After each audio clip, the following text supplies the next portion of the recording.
Okay, well, here we are. Welcome to day 9 of the 30-day redemption. I am Kashab. Thank you all for your time and your presence on this 30-day redemption journey. We have today a special guest that will speak to us about financial literacy through entrepreneurship, and we will introduce him shortly. But again, I wanted to say thank you for taking this time to participate in the mind segment of the 30-day redemption. Remember, we're doing 10 days of mind, 10 days of body, and 10 days of spirit. So far, we've had some excellent guests offering value to you and to your family during this time of quarantine, social distancing, uncertainty. We wanted to offer something and some good content to help keep people grounded and to give them options on how they can come out of this winning regardless of external influence. So, again, welcome to day 9. I'm Kashab. This is part 3 of preparing yourself and your family. We did 2 parts so far. We did one on Saturday. We did one on Monday. We did one on Tuesday. And now we're going to do another part, financial literacy through entrepreneurship, preparing yourself and your family. And this is a way of helping keeping your mind in the game. You don't want to slip into a slouch. Um, you want to be able to use all that you have to secure yourself and your family moving forward. I'm Kashab, visionary behind 30 Day Redemption. You can check me out. You can Google me if you're interested in knowing anything more about me. And I'll be happy to reach out to anyone who has any specific questions for me about 30 Day Redemption. So, when we had our first 2 segments, we touched on of this great pie that we have. Again, this is a snapshot of some of the things you should be doing to keep your family or get your family in order. So the first discussion we had was life insurance. The second, we talked about finance. And so today we're going to talk about business. Okay. Having your own business, in my humble opinion, is not an option. Every individual, in my personal opinion, should have an EIN number, which is the number that works almost like the social security number for your business. And you should have something that you own, intellectual property, some kind of creation, even a recipe, whatever you may have, should fall under your enterprise and be a source for you of income.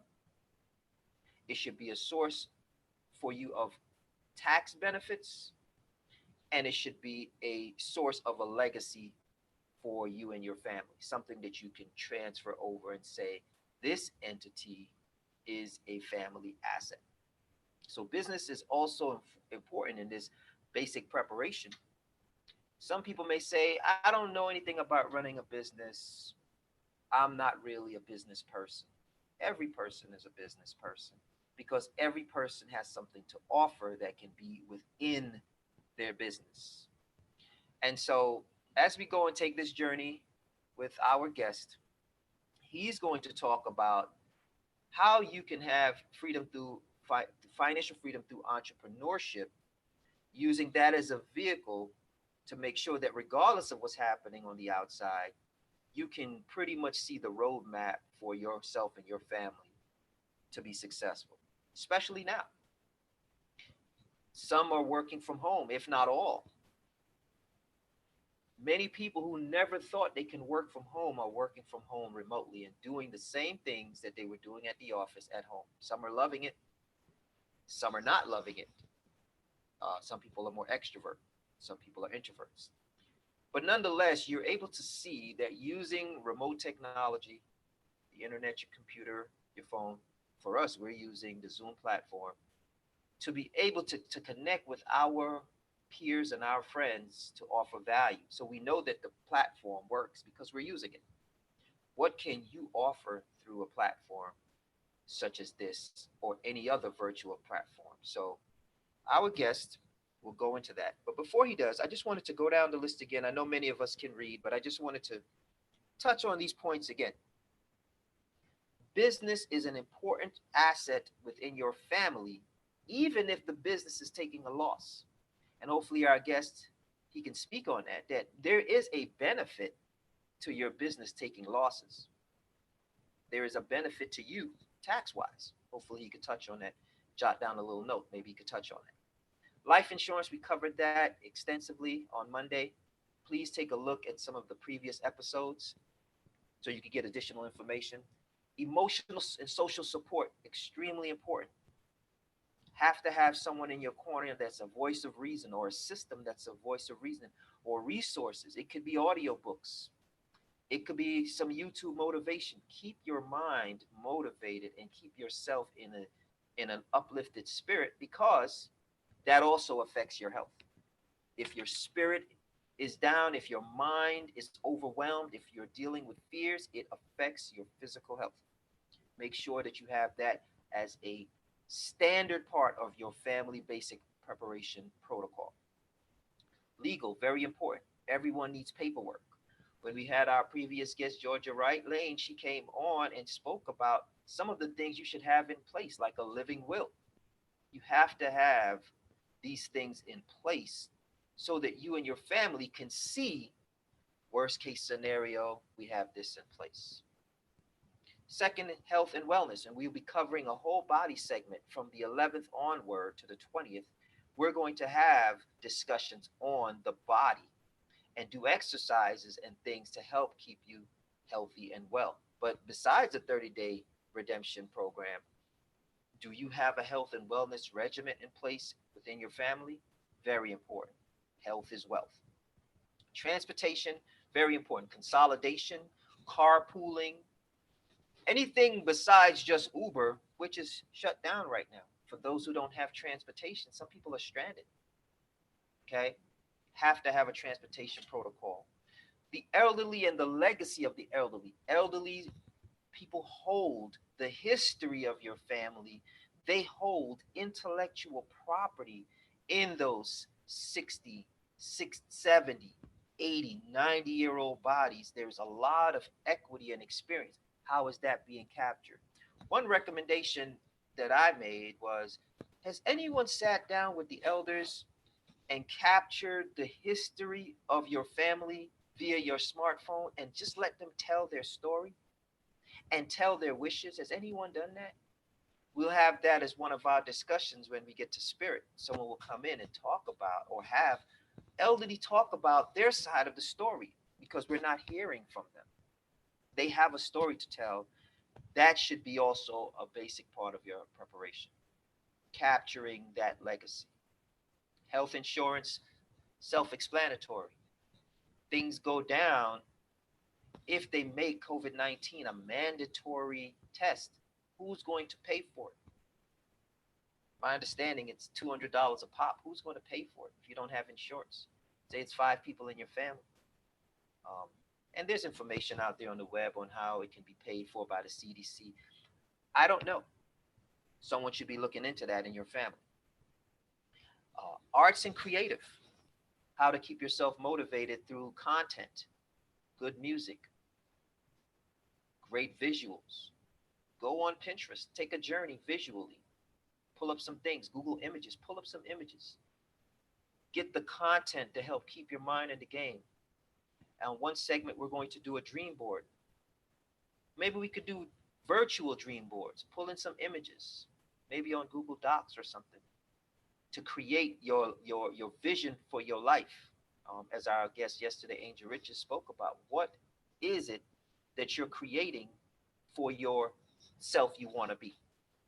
And then finances, of course, getting the money, whether it's stimulus money, whether it's SBA money, Small Business Administration, whether it's putting a proposal together, whatever it is, get the money in so that you can make sure that your family has multiple streams of income.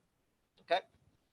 So I wanted to review that so we could understand the importance of some of these principles of preparation. It is not an exhaustive list. There's at least another 30 items that we have to add to this list.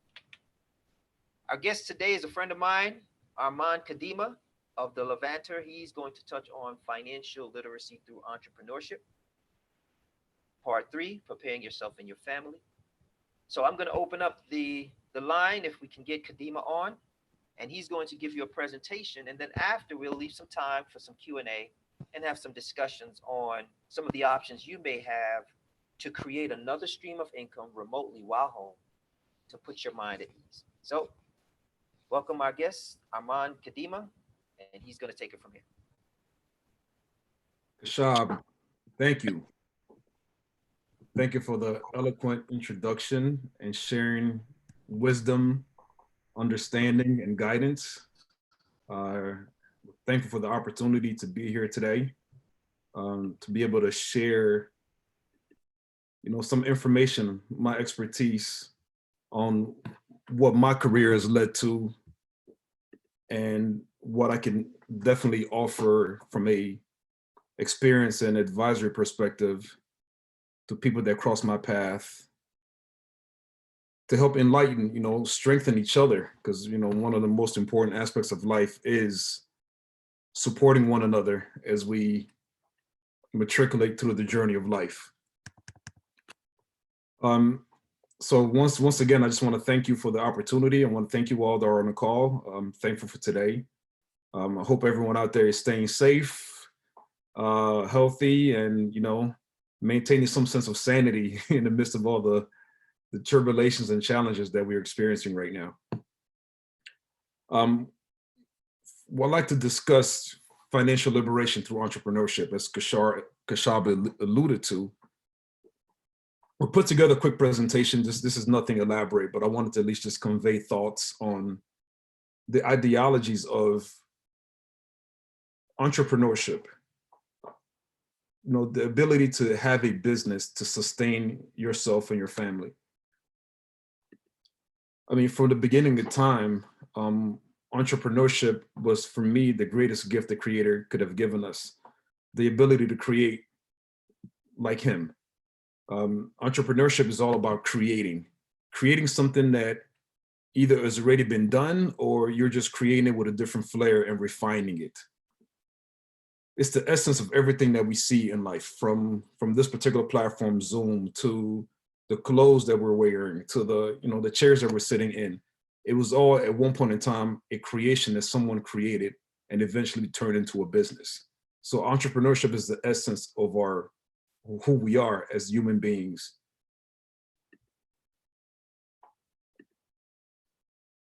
A little bit about myself and how I, came along on this journey. I am an accountant and a financial technology advisor. I am a relentless advocate to entrepreneurship. So I work on advising my clients on the best practices to start, grow, and nurture their businesses. As Kashab also mentioned in the introduction earlier, some people may think that they may not understand how to run a business, or they've never had, experiences in running a business, and they may shy away from it. But entrepreneurship and running a business is essentially the most natural thing we all have. It's innate to our true essence as human beings and offsprings of the Creator, because He created us in His image. And therefore, we also have the same power to create as He created us. I cannot, stress that more and more, especially as I, progress in life, the importance of being able to tapping into our innate nature to create. And entrepreneurship is the best way to do that. It's the best way to fulfill that internal notion to perpetuate life and purpose. So just like most people, I started off with, going to school, being taught different things to the public school system, essentially being trained to be something one day in my life, find a career, have a job, have a 401k, work till I retire, and possibly, if I have enough money in my savings account and the stock market is not depleted, I may be able to, retire somewhere on the beach somewhere when I'm 70 and somewhat enjoy the remainder of my lives. Or if I'm not fortunate enough, I'll have to get a job at Walmart greeting people because I did not earn enough throughout my lifetime to have enough saved to live a, a dreamlike retirement experience. Went to college, fell into accounting. It wasn't even something that I was intentional about. It was something that my roommate advised me on. Fell into accounting, graduated, came out, got a job, and started working as an accountant and learning about the accounting profession, and not you know, behave as an employee, follow rules, follow instructions.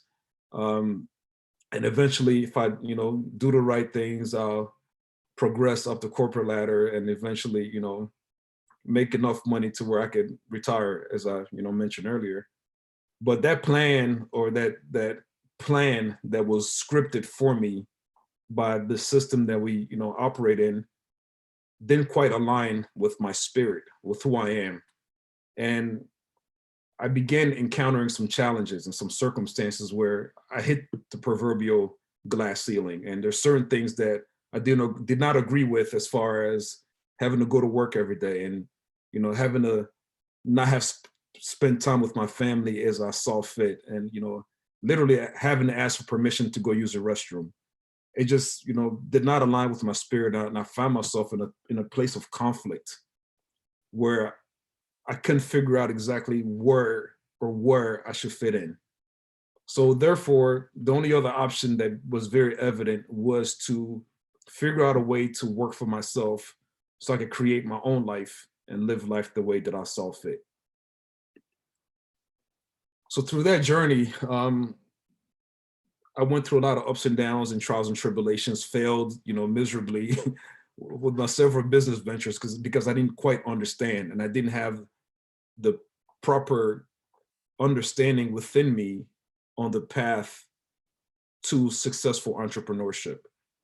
So through all the trials and tribulations, all the, slaps in the face and falling on my knees, I eventually, emerged and found purpose in utilizing what I learned as an accountant in corporate America, working with some of the largest companies in the world, to utilize that expertise, that savviness, to be able to support others on their journey to financial liberation, which I consider entrepreneurship.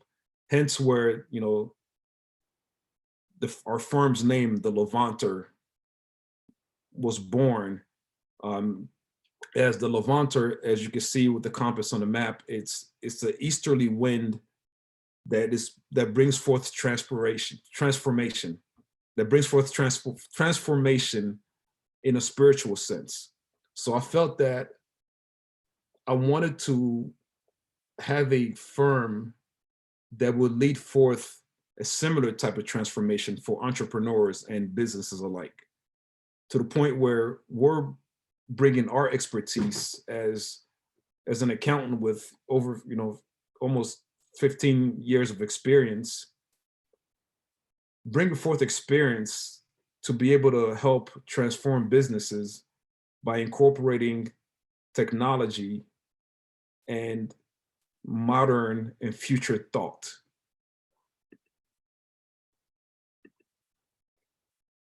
Hence, where we talk about financial liberation or financial freedom.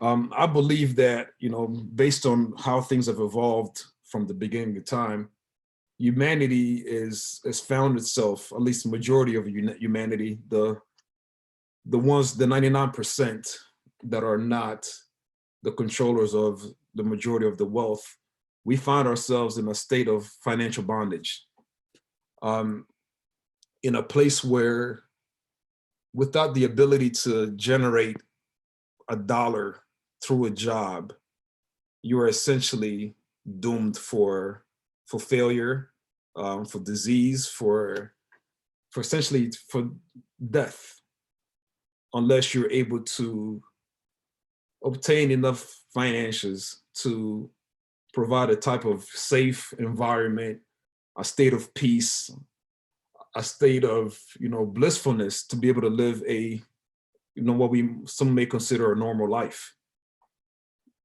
And it's attached to some kind of a currency, and typically it's a monetary currency that we have to, and most of us are only taught one way to generate that, and it's through having some kind of a job somewhere where someone dictates you when to be there, how to behave for those, 8 or 9 hours that you're there, when to go home, and then start the cycle all over again, day to day for the rest of your life. And for me, that was not a a plan that that made good sense for me. It wasn't an attractive way of life. So therefore, I decided that what, not only do I have to liberate myself, but once I do so, it is my duty, my purpose to liberate others, at least to support them or guide them on how to liberate themselves. Everyone has a talent or somewhat of an expertise. As I mentioned earlier, the greatest gift the Creator, you know, bestowed upon us was the ability to create through some kind of a talent. Whether it's art, whether it's music, whether it's physical prowess to be able to perform as an athlete, or there's just a multitude of ways to generate financial liberation, to monetize your talent. And also, not only talent perspective as well, but most of us have developed some kind of expertise. If you've lived long enough in this world, you've had to either work or have a job or do something that have made you an expert in a particular space or a particular environment. And one of my favorite books, The Outliers, Malcolm Gladwell introduced the concept of the 10,000 hour rule. He stated that it takes about 10,000 hours for an individual to master something, to master a skill or a trade or a talent that they've committed those 10,000 hours into. Typically, that I think it's about 5 years that that equates to. So typically, once you spend 5 years consistently doing something, you should reach a master level, or what's considered become an expert in that particular space. So with that being said, it's quite easy for someone that has either recognized their talent or has developed their expertise in a particular space to be able to monetize those things. And monetization means that you are somehow, because you already have been doing that.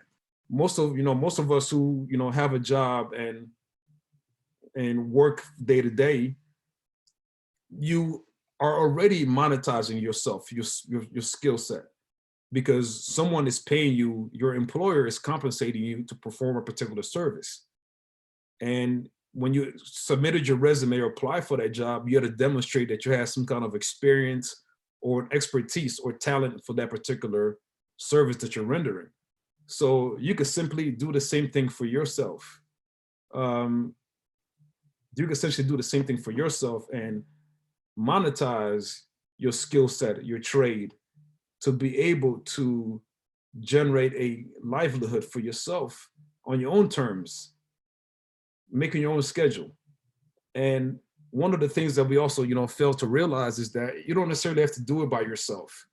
There are a ton of, family businesses that have been founded. People have come together and start businesses and collectively pooled their talents and resources to ensure the livelihood of themselves as a group. So that's one of the most important things that we must recognize, is that you're not alone on this journey. You can do it with the closest people to you. And, I'm also of the, contrary belief that, and I don't believe in the old adage that family and business should be kept separately.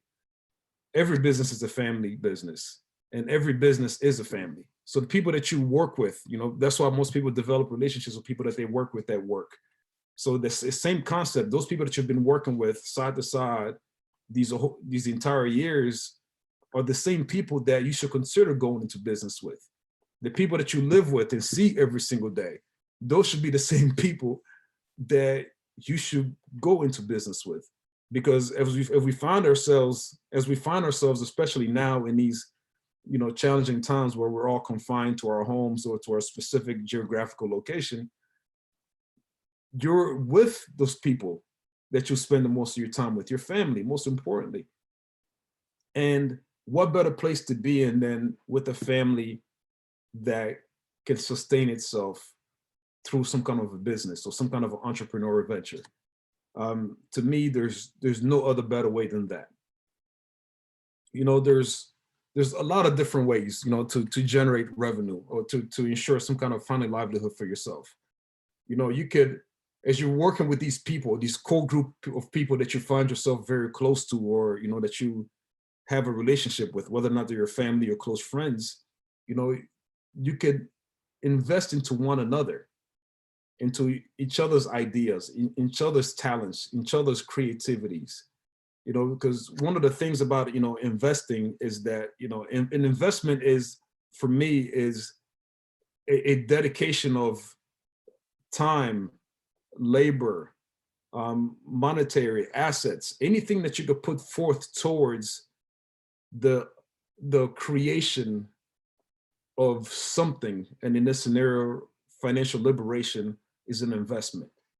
I'm not against the stock market or anything like that. If you know, for those that have developed a strong knack or, you know, unique skill of predicting the future behaviors of the market, that's great. That's also a talent and a skill that you can utilize to, you know, to support and liberate others financially. But ultimately, investing, taking money to invest in a stock or purchasing stock in the stock market is essentially the same as investing into your own business or your family business or your friend's business or whoever it may be, because an investment essentially is money, it's resources that are being put into a particular vehicle for some kind of a future return. And from a business standpoint, when you invest in stocks, you essentially are giving your money, your resources to a company for them to somehow return to you a future benefit years down the line. But you could do the same thing with your own business or your family business, your friend's business. You know, invest in ourselves, invest in our own companies, because these companies are essentially taking those resources and are multiplying them and generating more revenue than they will return to you. So why not do that for yourself? To me, that is the greatest investment in life. As Kashab mentioned earlier, every person, every family should have a business. You cannot pass down a job, but one can pass down a business. It is our primary responsibility to financially propel our descendants. The perpetuation of our future generations is essential to our purpose in life. We cannot matriculate through life without making it a priority to ensure that our future generations are taken care of. I read once that it said that he who does not leave an inheritance for his future generations is less than an infidel. I recently shared this with a brother of mine, and he corrected me and stated that, you know, I got that, you know, quite, you know, incorrect, and I somehow, you know, they'll combine two different verses to articulate exactly the perspective that one must be able to focus on his descendants, the livelihood of his descendants, the perpetuation of the descendants of his loins as the primary focus in life. So he shared with me these couple, you know, proverbs, couple verses, not verbs, rather, couple, you know, one from Proverbs where it says that a good man leaveth an inheritance to his children, and the wealth of the sinner is laid up for the just. And also Timothy 5:8, he mentioned that if any provide not for his own, and especially for those of his own house, he has denied the faith and is worse than an infidel. So essentially, those two verses are somewhat combined. What I read, or what I at least, you know, retained from that particular experience, was that it truly changed my mind, my perspective in life. It's probably has been the most inspirational phrase or sentence that I've learned in my entire life, is that, you know, I, as a man, as a father, you know, as a husband, as a friend, as a business associate, you know, as a service provider, my responsibility is to help myself and my family generate wealth so that our future descendants are provided for, but also do the same thing for others. to help others also follow in that same path, which is our faith in the Creator to create as He has ordained us and empowered us to do. Yeah, we must do it together. And for me, it's, there's a myriad of ways to pursue entrepreneurship or business ventures. But I believe that we should come together collectively as a people, as families, as individuals. And the primary place, we should focus on, I think, in this day and age is food, shelter, and clothing. Those are the three, most essential aspects of perpetuating life. If, as we can see right now, the most important, everything is failing us at this time. And we all have this time to sit back and really examine and make ourselves aware of how critical it is that we pull together as people to provide for ourselves and sustain ourselves, because the system has failed us and will continue to fail us. And unless we're able to provide our own food, shelter, and clothing, we will face demise in one facet or another. So, for me, it's, having the mindset to focus on investing in local farms, investing in local home builders, and investing in local clothing and shoe manufacturers, because these are the most essential aspects of perpetuating life. And it's essential, it's critical at this point that we focus on these things above all else to ensure that we are able to perpetuate life and that the livelihoods of our children and their children are safeguarded. As I mentioned earlier, literally every family should have a business. There's a myriad of businesses. A business is considered a legal person that can live perpetually forever. So once you establish a business and you properly set it up as a recognizable entity, it becomes a legal person that lives forever. So therefore, you could depend on this legal person, to take care of your descendants forever, for perpetuity. So it's quite important that we understand that. You can't, as I mentioned earlier, you can't leave a job to your descendants, to your children, but you could leave a business, a legacy that will sustain you for forever. It's quite amazing the structure that the Creator created for us, and it placed us in a domain to where we have tools and resources to ensure that who we are as humanity, as people, we can take control of our situations and create an environment to perpetuate prosperity, longevity, peace, happiness, love, kindness, all the good things that life has to bring forth. And the only way that we could really ensure of that is by tapping into our innate creativity, our innate ability to create.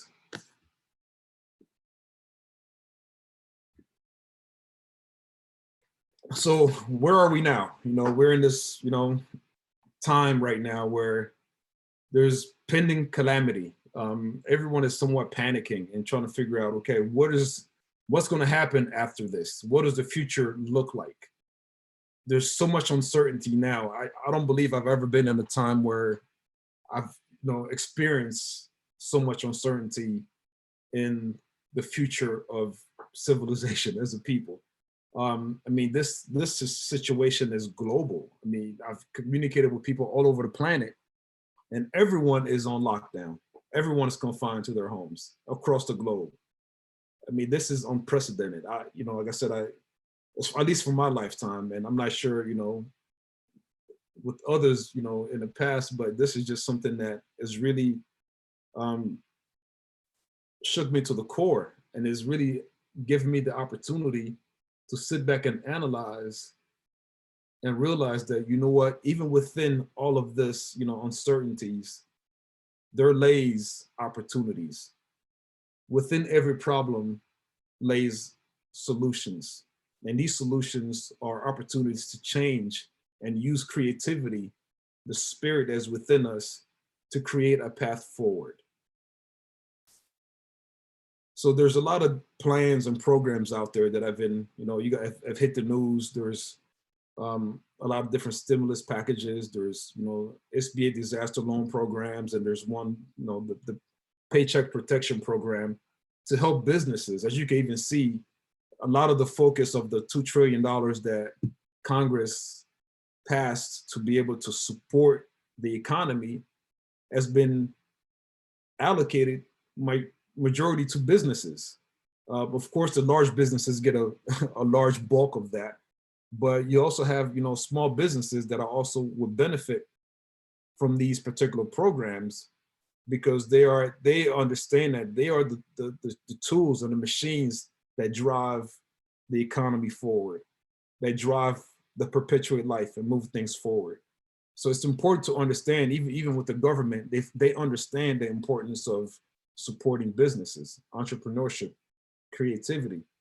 Henceforth, they've brought forth, trillions of dollars to help support and perpetuate those particular businesses. As you can see, they're not doing a lot for individuals.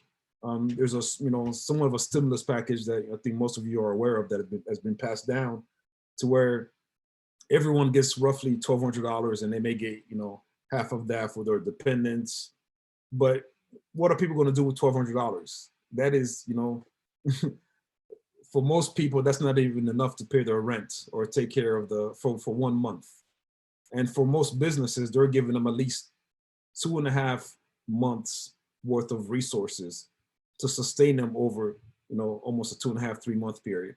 Whereas with individuals, you're barely getting anything to even sustain you for half of a month. So we have to just read, between the lines and see these things and realize that we must become entrepreneurs. If there was one thing that we were to learn in this particular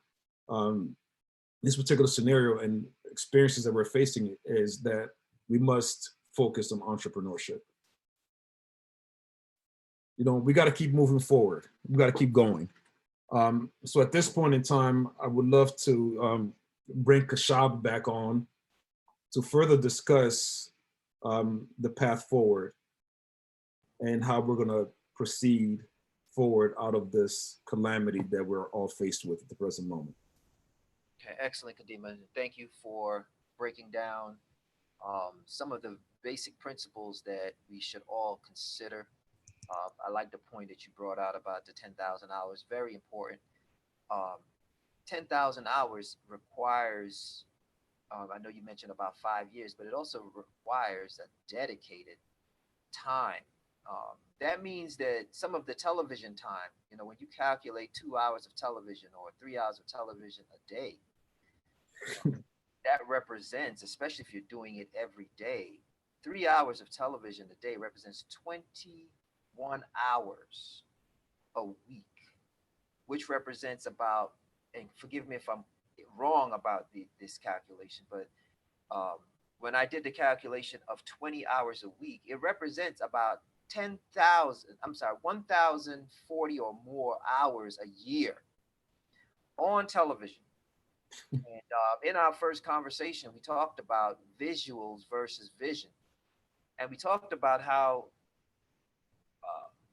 the corporations spend time in your mind, like they take up real estate in your mind, and they don't pay you.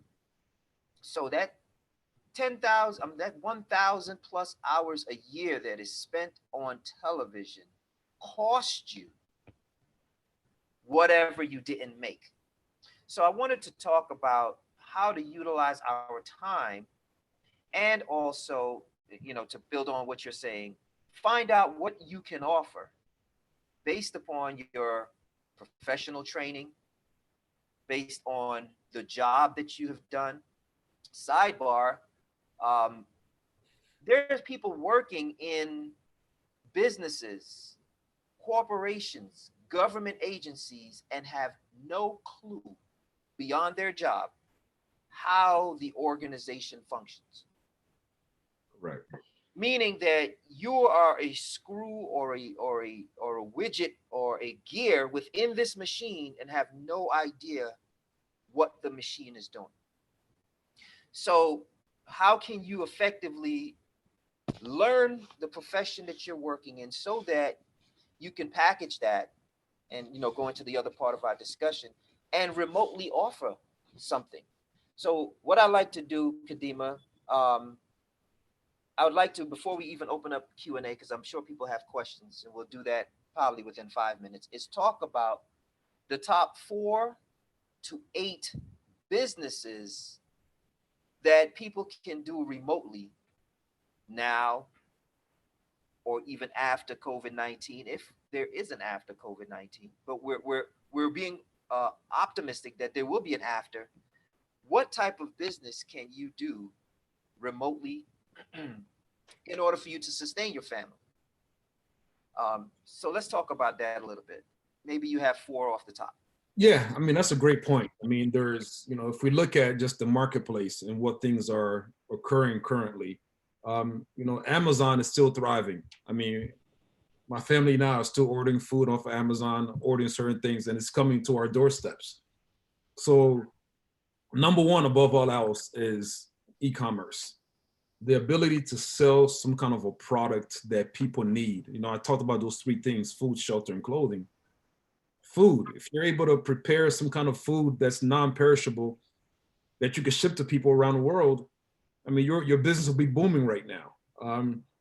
There are people that are manufacturing soaps that are doing very well right now, because especially now with this, pandemic that's revolved about hygiene and remaining, cleaning yourselves and your hands and maintaining clean surfaces. And those businesses are thriving and booming right now because you're able to sell a product that you can ship from the privacy of your own home. The post office will come to your house, pick up whatever you're selling, and ship it off. That is, by far the best business model to partake in. Even little basic stuff, clothing. People still need clothes.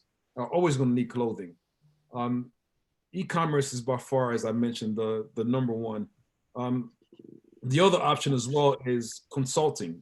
There's, for me, for example, in this days and times, I already had built a cloud-centric remote business from a consulting standpoint, because I could provide, especially right now as an accountant, everyone is asking questions about these SBA programs, how to apply for them.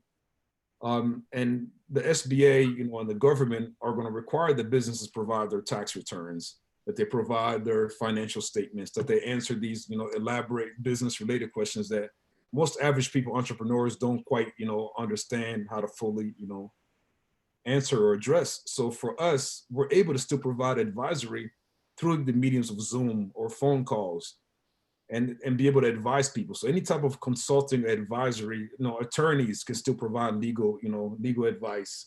It's called the medical profession, doctors as well, at least naturopaths and those that believe in certain types of natural remedies can still provide, services, advisement through FaceTime or Zoom, any type of video centric channel or tool. So that's another example. Also, from a farming perspective, from a food perspective as well, we have a local farmer of ours that delivers food to us during these times. So they're still, generating their business. Of course, they still have to be out in the element, but they're considered an essential business, and they're always being the most essential business, the ability to provide food to people. So some kind of a food production business can still be, very viable, because people still have to get out and get food. So it's not considered a remote business, but it's a very viable business model as well. And then there's also, entertainment. People are still in these times. People still want to laugh. People still want to, cry. People still want to communicate with one another. As you guys can see, there's a lot of entertainers that are, generating revenue right now, or, even art shows. You can have remote art shows now. You just have to be creative in a manner of identifying what your skill set is, what your talent is, and figuring out a way to monetize that. I thought about something earlier. I think I shared with Kashab. Some of us are missing our favorite restaurants, and are missing certain foods that we've become so um, acquainted with. But in these times, we're unable to obtain those things. But as a chef or restaurant owner, you could put on a class online to show people how to make that dish that people love so much. Yeah, you might be giving away your secret recipe, perhaps, but most people won't have the time to do that themselves or go figure it out. So you could charge a fee, and teach people how to cook, how to bake. Um, you know, Even from a clothing, you could teach people how to make clothes. So with the advent of technology, we have the ability to teach one another through remote means and generate revenue that way. I also wanted to, I know you mentioned the Amazon. I guess that would fall under the business model of e-commerce. Correct. And you also mentioned the cloud centric. For those who are not familiar with how the cloud works, can you give them a little bit of insight? Yes, yes. The term cloud is, a term that became very popular within the last, 10 to 15 years as technology has been progressing into a space to where there is a transition from the storage of data. So a lot of time when you think about, computers um, and things such as phones, there's there are functions that require some kind of hardware to process those activities. So there's been a transition to create it's more of a convenience standpoint to take the management of data in hardware in some kind of a server, some kind of a machine to store all of this, substantial amount of information to facilitate the transition to be able to manage all of that without having to have the actual hardware to maintain that for yourself as a business owner, as an individual. So they invented a concept called the cloud, meaning that companies such as Amazon have created, a solution called Amazon Web Services, where they've built a bunch of data centers, essentially a bunch of computer servers in these humongous warehouses where all this data is being stored, and it's called stored in the cloud because you don't see it. You no longer have the need to have these computers in your home, in your business. You trust that it's somehow maintained in a place that you're not aware of, and they call it the cloud, some remote place where all these transactions, all this data is being maintained. So it's a subscription model that these companies are created to help facilitate the use and transfer of technological information. So for example, like Zoom, for example, Zoom has options to provide these meetings, but for these meetings to occur and for us to be able to record them and access them at future times, Zoom has to use some kind of a storage center, a data storage center, probably provided by Amazon Web Services or some other, provider, to be able to facilitate us the ability to be able to facilitate to us the ability to be able to have these meetings, to be able to have these conversations, be able to use these technologies. And every technology provider out there, from Apple to Samsung to eBay, Amazon, everyone you could think of uses some kind of a data storage manufacturer out there to be able to ensure that a lot of the data that is exchanged between us and them is stored somewhere securely in what we call the cloud. Okay, well, excellent. For those who are seeking to be entrepreneurs, some of the easiest paths for you to do so includes a lot of free tools, Yeah. uh, and some even inexpensive tools. So, for example, if you're getting a $1,200 stimulus check, you may want to burn that out on Amazon, or you can set something up, something as simple as grabbing a domain name. What is a domain name? It's your .com. Your domain name could be your name. If you grab, and I highly advise everyone to own their own name. at least on the internet. Grab your name as a .com or a whatever. There are other you know, USA this that. Grab your domain name and at the very least set up what they call a landing page. Yes. A landing page, for example, 30dayredemption.com is a landing page. Set up a landing page. It may cost you $500. So let's get into the nitty gritty, right? It may cost you $500. To register the domain name may cost you $17. Register the domain name, set up a landing page, your picture, what you're offering. We have set up landing pages for all of our speakers. And in that landing page, we have a video streaming on that landing page. And for anyone that would like to see an example of that, you can raise your hand and we'll send it to you. Or we can just send out a replay with a link to the landing page. Okay. But we set up a landing page and you're able to stream from a YouTube channel for free. Whatever it is that you're offering. It could be the top with the video in the middle, with a way to collect emails at the bottom, with a way to get to your e-commerce store. There are free options for you to be able to get your business set up for $550. Okay. So properly using the monies that you are getting to transition into something. So now the question becomes, well, what can I offer? Whatever you have learned. You can offer how to do hair.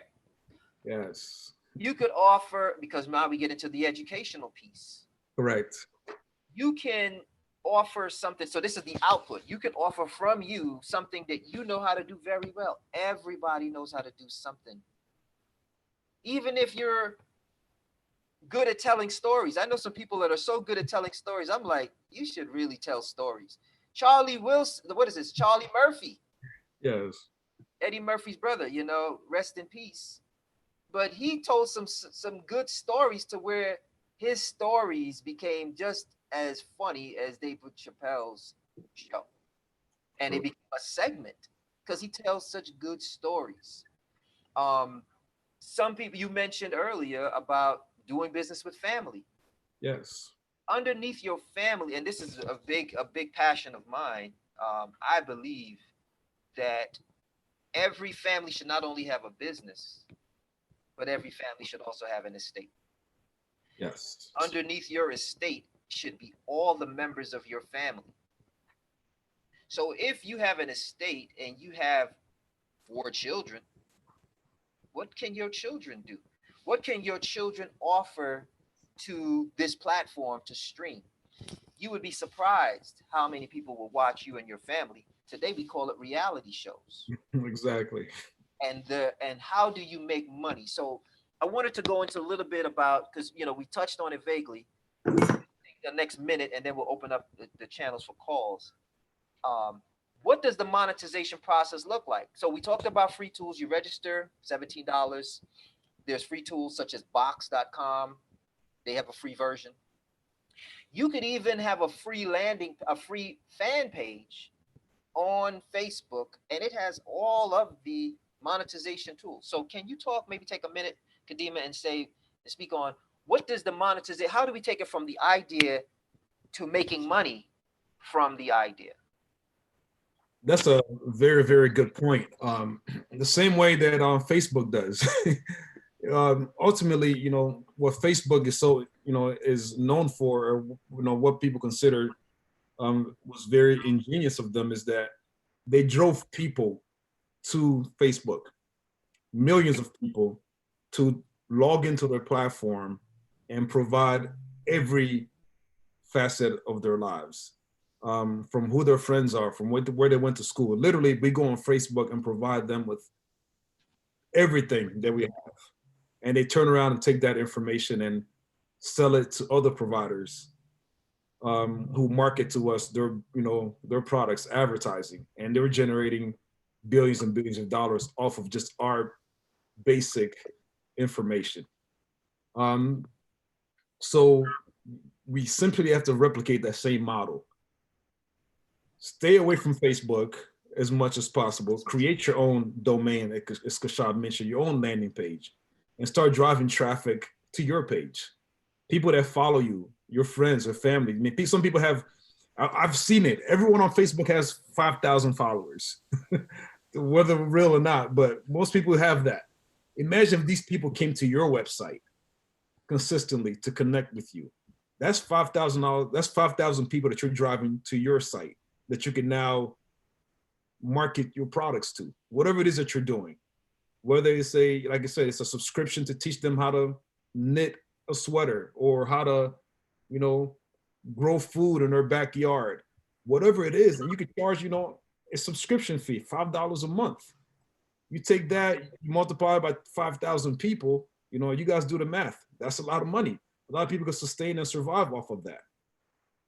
Monetization of your intellectual property, your creativity, who you are, is the essence of where we should return in this day and age. And stop giving our powers to the Facebooks, the Instagrams. It's as easy as creating your own landing page. And some places are even free. Mhm. I wanted to touch on that also, and I wanted to make this statement. It is important to know the difference between your audience and your customer. If you get that wrong, you would think that sometimes your audience is your customer. Your audience may not be your customer. Your customer is the person who is paying to have access to your audience. And so you want to make sure that when we're talking about concepts like putting your video on a landing page, that you understand that you have to build your audience. And then after you build your audience, let's say, for example, like Kadima used, you have 5,000 friends. We know from our experience that 5,000 friends won't even look at you two times if you put anything about money. But some Yeah. of those friends will definitely root you on if you put a picture up or whatever the case may be. And there's ways of building your audience and then finding out who will pay you to access the people. They call you an influencer, to access the people that you are able to influence. So that's one way, building an audience and then marketing other people who want to reach your audience to your audience. And one other thing we didn't talk about, and then I'm going to open up the channels for questions, is we did not talk about content.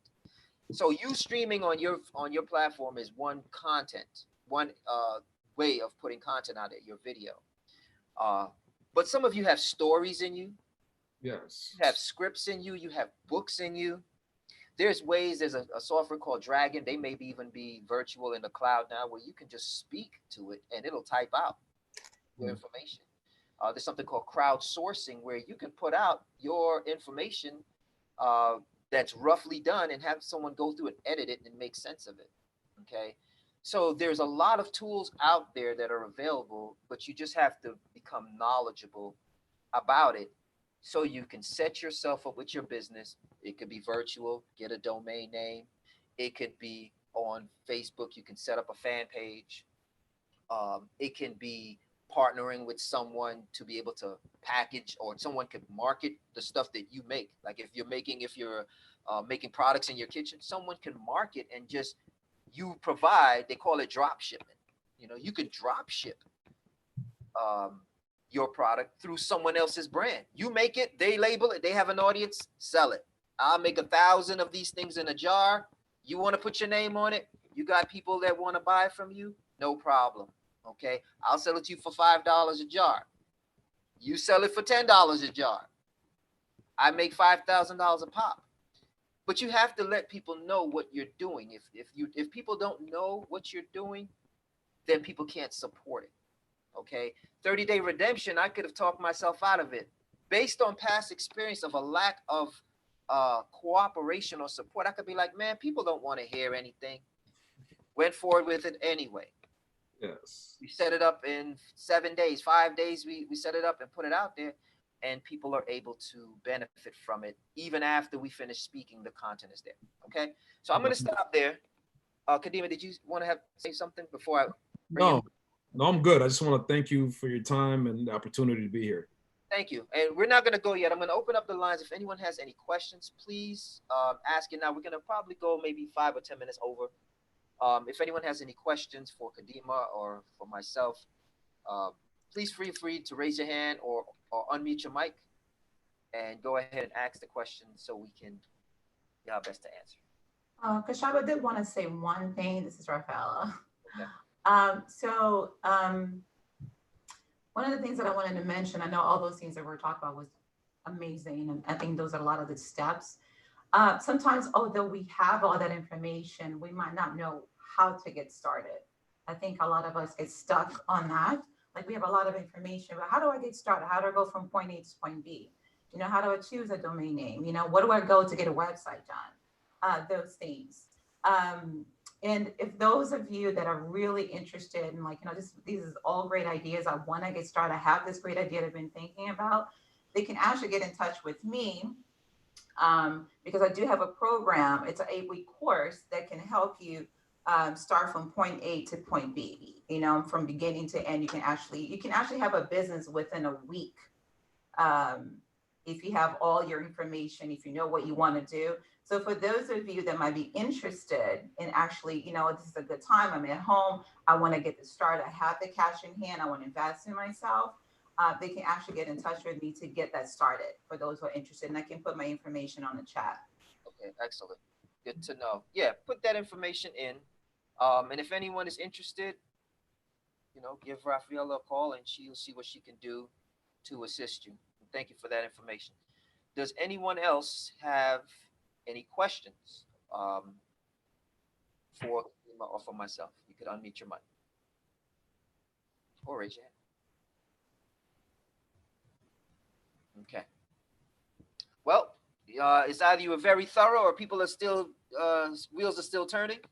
But Well, I wanted to definitely thank you, Kadima, for taking your time. Some of it was a little last minute, so I appreciate you taking your time to bring that information. There's always more. One of the reasons for bringing on an accountant is because in order for you to get anything, even stimulus or even maintain a business, keeping those numbers crunched makes all of the difference. So there's no way of getting around dealing with accounting, even if you do it yourself. There's no way of getting around accounting for you to have a sustainable business, and you will know this when you try to get money for your business. The first thing they want to know is, do you have a profit and loss? What do your taxes look like? They're not going to let you get away with not crunching those numbers. So very important part of it. I see a comment. Hold on. Okay. Zen taking it all in. Great information. Thank you. So you got some feedback, and also from Rel. Thank you. Great team of presenters.